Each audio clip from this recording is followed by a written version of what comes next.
Kiran called Brar. She is from our San Jose Gurbani Khalsa School, and she's going to speak about not eating meat. So I'm going to invite her to give her presentation, and she'll be followed by Ardas Kaur, who comes from Sacramento. Really appreciate them coming all the way over here and being with us. Welcome. And then first we'll have Kiran Brar, and then we will have Ardas Kaur present his speech. Waheguru ji का खालसा वाहिगुरु जी की फतेह। मास मास कर मूर्ख जगने ज्ञान त्यान नहीं जाने कौन मास कौन साग खाता किस मैं पाप सुनाऊं। There's a lot of controversy when it comes to consuming meat as a Sikh. According to the Ratmyata, kutha meat is prohibited. Regarding other meat, it is silent.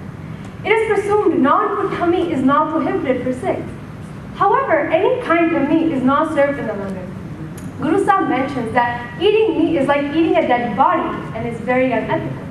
Those who eat meat are eating the flesh of the deceased.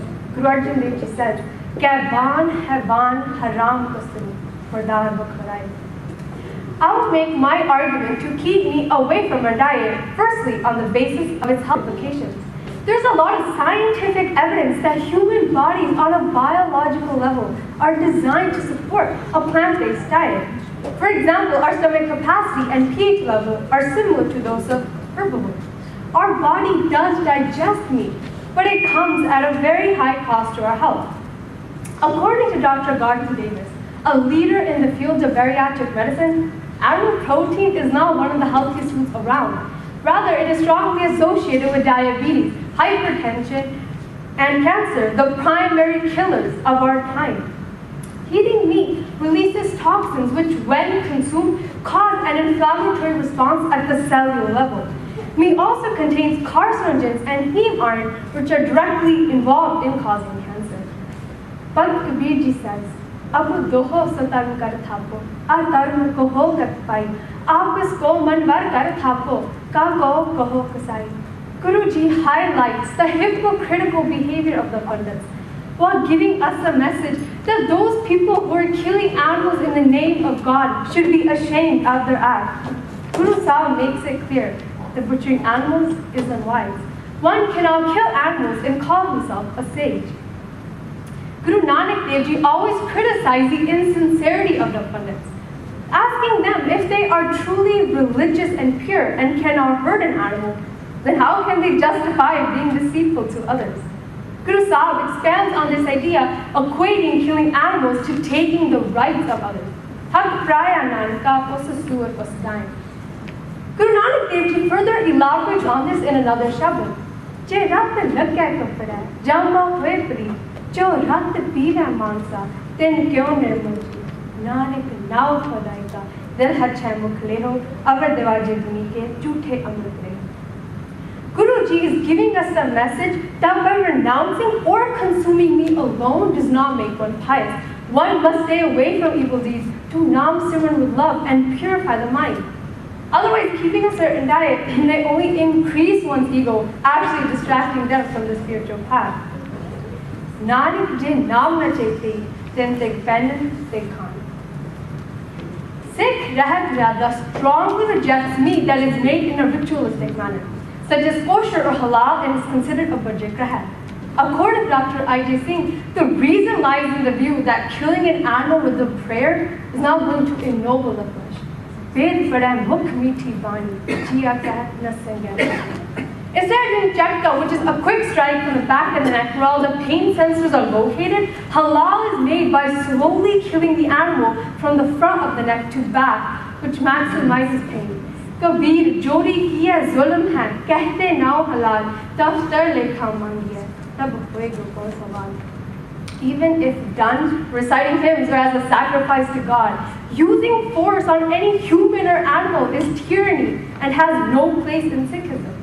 As Sikhs, we must also question the underlying practices behind the production of meat today. The meat industry is notoriously cruel with animals, and Sikhs are morally obligated to not support such an inhumane industry. जो सब में एक खुदाई का है, बहुतों क्यों मरती हैं?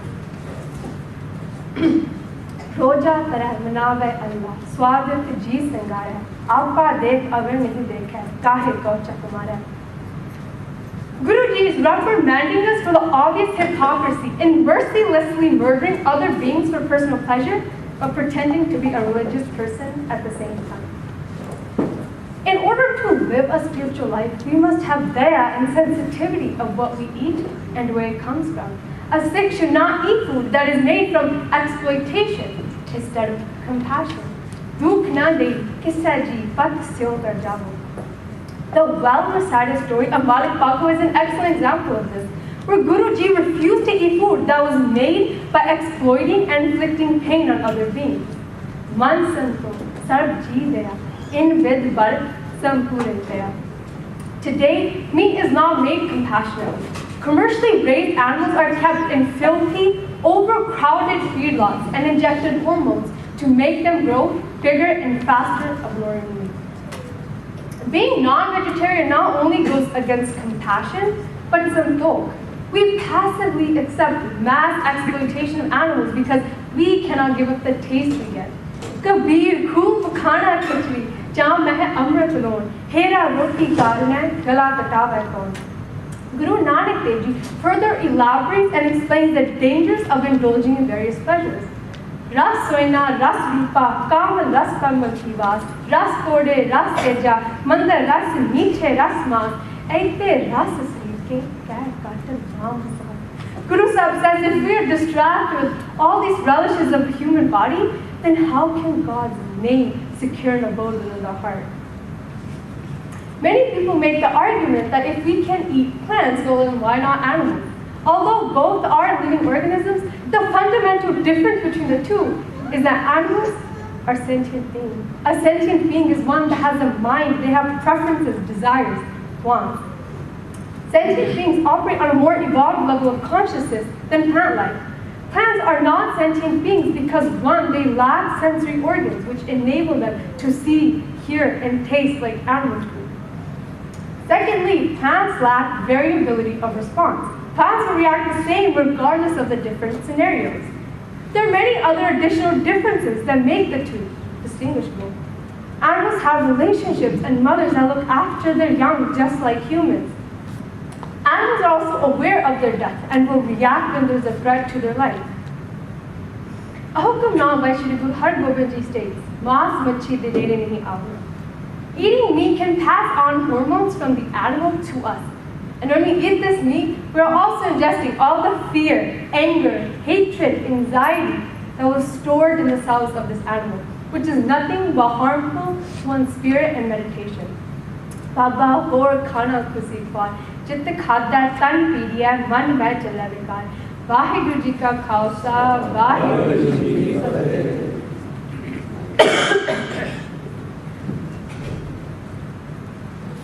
Ore so nihal. Kiran, we are really proud of you. And I should also mention, Kiran is now in Berkeley, going to college these days. And so wish her all the best and hope she keeps carrying the message of Sikhi. We move to our next speaker, and that is Ardas Kaur. She comes to us from Sacramento, and she's also just graduated from high school and now entered college studying biology, and she will speak about on the opposite side that we should not eat meat. So, Allah.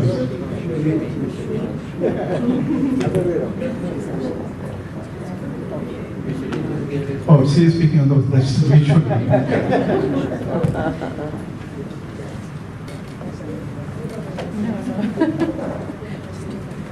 प्यारे साथ संगत जी, वाहेगुरु जी का खालसा, वाहेगुरु जी की फतेह. My name is Ardas Kaur, and I recently did a speech on a very controversial topic in the Sikh community, whether we should eat meat or not, and what the Guru Granth Sahib Ji says about it. The Guru Granth Sahib Ji is filled with a vast amount of knowledge, but the dichotomy occurs when all of us decipher it in our own ways. Well, similarly, the way I feel that Guru Granth Sahib Ji reaches out to us is he is prescribing on how to get to the Naam so that we can get back to our homes. And as Gurbani says, Mantu jot sarup hai, apna mool pachan. And mool, the recognition of origin, is, I feel, a key word here. And as far as this topic of vegetarianism versus non-vegetarianism goes, I wrote this speech arguing neither side. What I found is that I don't think that the Guru Granth Sahib Ji isn't specifically saying whether we should eat meat or not, but because that's not our main focus. And in my speech, I will discuss why.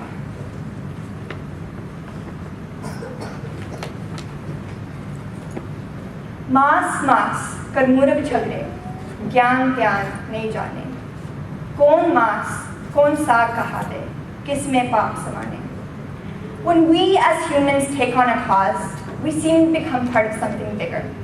We practice random acts of kindness, fight injustice, teach the next generation, and sometimes even start a revolution. But one of the most remarkable things about us humans is that we possess the ability to reflect and reason. And along with that ability comes the application of it. But in doing so, we need to take a moment to consider. We as Sikhs are part of a faith that holds the truth at the highest value. Our Guru's message is a simple, wholesome, defined truth. And keeping that in mind, what one decides to eat and doesn't decide to eat is a topic to be considered. Let's explore this further through deciphering the Guru Granth Sahib Ji. Baba, khor khana, khushi khwar, jit khade, tan piriye, man mein chale dekar. Renounce the food that causes body illness and makes the mind filthy. Without a doubt, Sikhism encourages healthy living. Our body is a temple that we must keep clean and healthy. Although health is not simply the absence of sickness. Health is a state of complete physical, mental, and spiritual well-being. But Satsangaji, let me ask you this. Does it matter if this can be achieved by both eating meat and not eating meat? Maso nimme, maso jamme, hum mase ke pande. In the flesh we are conceived, and in the flesh we are born. We are vessels of flesh. The Guru Granth Sahib Ji states one thing in very clear terms. Vegetarianism and non-vegetarianism by no means share a relationship with spirituality or religion. In a world where everything is temporary and in Maya, Guruji asks only one thing of us, that we not get lost in the worldly pleasures, overindulging on things that we absolutely do not need to survive. This is an act of disciplining our bodies. And by disciplining our bodies, we are creating a platform to fulfill our ultimate purpose in life, which is to discipline our minds. Jeevado so taram kar thapo, ataram keo kar pai, apas ko munivar kar thapo, kapo keo kasai. Guruji says, if killing a living being, taking away that being's right to life, a life that has been given to the being by Vaheguru himself, can be classified as a righteous action, then what can possibly be worse and be classified as an unrighteous action? We call each other sages while butchering animals in the name of God. Who then would we call a butcher? However, if we keep reading the Gurbani in the full context, Guruji is telling us that we are failing to see the precedence in this matter. Ram naam ki gad nahi jaani, kaise utras para? He says that we have our priorities mixed up. We fight about the virtues of not eating meat and what is wrong based on our own thinking, yet we do not instead spend our time contemplating Vaheguru. He uses this particular example about the righteous and the unrighteous to highlight the level of hypocrisy our society has reached. Let's not make guilt the foundation of our faith. Now this leads us to the question, for those Sikhs that do choose to eat meat, where do the boundaries lie? There are many mixed views about ritualistic forms of meat, those being kosher and halal. According to the Damdami Tiksal Sikh Ret Maryada Code of Conduct, the eating of any type of meat is strictly forbidden and it makes one a traitor to the Guru. According to the Akal Takat Sikh Ret Maryada, an Amritari Khalsa Sikh is not allowed to eat the meat of an animal slaughtered the Muslim way, but is allowed to eat chatka meat, meat in which the animal has been killed quickly without suffering or religious ritual. The Semitic practice of eating the flesh of an animal cooked in a ritualistic manner is not allowed because of the belief that killing an animal with a prayer is not going to ennoble the flesh. No ritual, whoever conducts it, is going to do any good, either to the animal or to the consumer. According to the Guru Granth Sahib Ji, ek maas hari, ek trin khai, ek mitya mein mitya khai. Sikhi is a state of mind. And although not eating halal or kosher is a practice we use to discipline our bodies, whether we don't eat meat at all, eat all kinds of meat, or eat only chatka meat, does not determine how strong our faith is. Now, Sad Sangat Ji, once we have reached the ultimate state of mind where our faith becomes so strong that it transcends all fear, doubt, and uncertainty, why would we ever need to question the relevance of what we eat or do not eat? Many of us have heard the phrase, "you are what you eat," used to emphasize the importance of a good diet as a key to good health. Food powers your life. It fuels all bodily processes. Food affects who you are, what you do, and your ability to pursue your dreams and aspirations. Now, whether one chooses to follow a vegetarian diet or a meat-based diet is completely a matter of choice. Yet there are pros and cons to both. The human anatomy has evolved to support a primarily vegetarian diet. A vegetarian diet delivers complete nutrition and can provide health benefits that are less susceptible to certain diseases than a meat-based diet. A vegetarian diet is also helping to conserve the planet and home that we live on because it leads to the decrease of greenhouse gas emissions. While a meat-based diet may provide a better source of protein, may in fact help an individual fight many other diseases, and it may not be entirely increasing our environmental footprint. The list goes on and on. Either way, we are detracting or gaining something. But the most important thing we are to determine is what we need and do not need for survival. And that is what matters most. Vegetarians mistakenly elevate the value of animal life over plant life. Research shows that plants respond electrochemically to threats. So this might mean that being vegetarian is also killing plants. Every organism on Earth dies or is killed at some point in their lives so that other organisms can live. There is nothing wrong with this cycle. It is how nature works. But this does not necessarily mean that we should eat meat. Sikhism concludes no injunction against eating meat, but also no advice to eat it. Why? Because what we eat should not be a hindrance to us. It's as simple as that. Do we eat to live, or do we live to eat? What is most important is less what enters the stomach, but more what comes out of the mind. Therefore, Guruji tells us to eat for solely survival, because overindulgence is diverting our attention from the Guru's real hukam. Look into yourself, Sad Sangat Ji. Try to find out the true, deeper reason that compels you to listen to your Guru, to find your true purpose, to connect back with the Nam and see if it has spread its roots to your heart. Once you have attained this level of enlightenment, our differences and mistakes will not depend on whether we eat meat or not, but on whether our love for God is the source that fuels us to attain our ultimate purpose in life. Alab ahad, sulab sinindra, daya chimatunti. Eat little, sleep little, and keep mercy, forgiveness, and love in your heart. Vaheguru Ji ka Khalsa, Vaheguru Ji ki Fateh. Bole so nihal. Sat Sri Akal.